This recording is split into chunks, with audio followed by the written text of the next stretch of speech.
With the late 50s came the fins. Space race-inspired designs hit the production line, and they were wild across most automakers, 59 marking some of the more outrageous lines in history.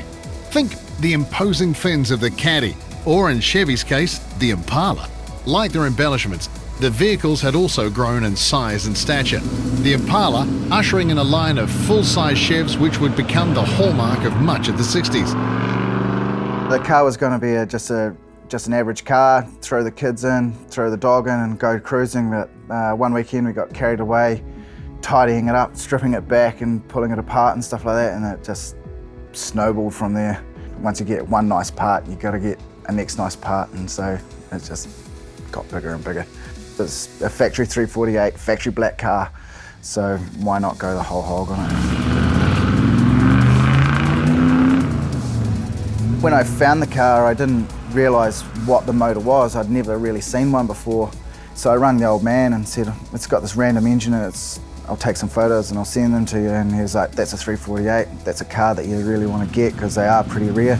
And he made the motor from 58 to 60, late 61, and then they went to the 409. Pretty special to find a factory 348 black car, you know, they are pretty rare. It's got Ross Forge 10-to-1 pistons in it. It's got Doug's tri-wire headers, tri-power, SE cam, Muncie 4-speed in it because it was a factory 3-speed on the tree.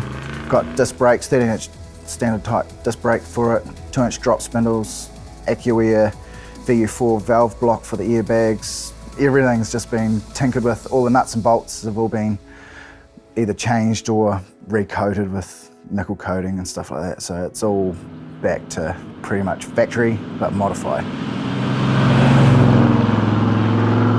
Going with the style of the car it is, nice and low. We called it a grim, and a grim doesn't roll around in pretty little shoes and stuff like that. So I thought the NASCAR rims was more fitting for his stance, you know, low, mean, and angry. I love driving it and I love getting out and amongst it. The undercarriage isn't shiny like most show cars. It's practical for driving, you know, it's not super shiny that I have to worry about it. Don't worry about stone chips underneath. Worry about the stone chips on top, but not underneath.